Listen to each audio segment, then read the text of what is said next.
Patrice, là, t'es sur un bon Salut, pas, Rémi, là t'es déterminé quand tu marches. Je t'ai pas embrassé aujourd'hui. Non, t'as des trucs à dire, je suis T'as sûr. vu, je suis moins courageux, j'ai ça. Est-ce que t'es sorti? J'ose pas ne pas l'avoir, ne pas le foutre Ouais.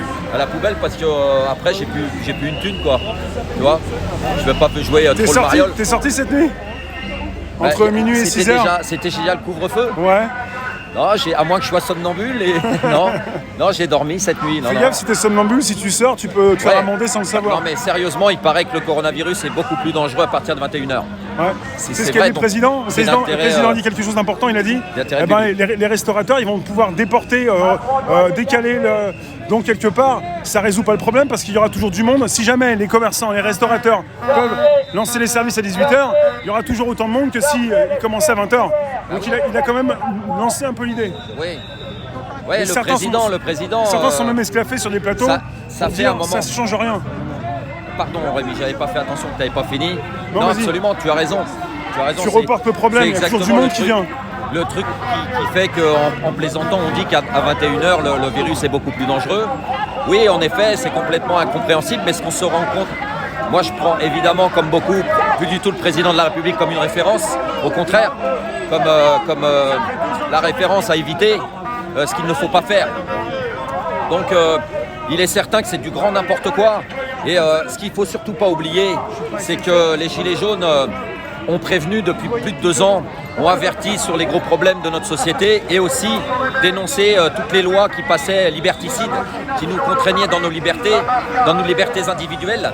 Et aujourd'hui, avec un couvre-feu pareil, on s'aperçoit qu'effectivement, il y a des choses qui sont en projet, mais pas bon pour le peuple. Donc effectivement, je le redis encore, on peut se poser la question, pas seulement en France, mais partout, qu'est-ce que nos sociétés dites modernes ont prévu pour la sauvegarde du restant du vivant ici-bas, dont notre espèce, nous les êtres humains. Qu'est-ce qu'ils ont prévu? Eh bien ce genre de conneries là, de restrictions et de dictature. Alors on a critiqué les dictatures pendant si longtemps pour mieux les imiter aujourd'hui. Non, effectivement, que tu sois assis à la terrasse d'un café, à 1 mètre du sol, ou debout en train de fumer, c'est pas là où tu es à l'abri du coronavirus. Le coronavirus, qu'est-ce qui se passe?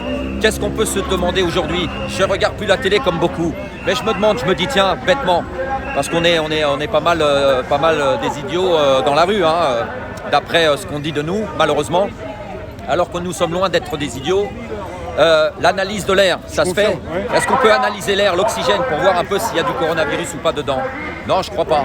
Donc en fait, la grosse question, c'est de savoir jusqu'où ils peuvent aller et jusqu'où les gens peuvent tolérer ça, quoi, surtout.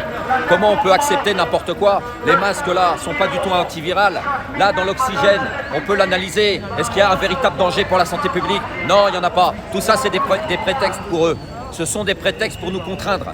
Et c'est ce qui est prévu pour les peuples. On a de fortes raisons de s'inquiéter. Alors, on peut m'assimiler à un complotiste. Il faut voir les faits. Qu'est-ce qui se passe dans le monde aujourd'hui?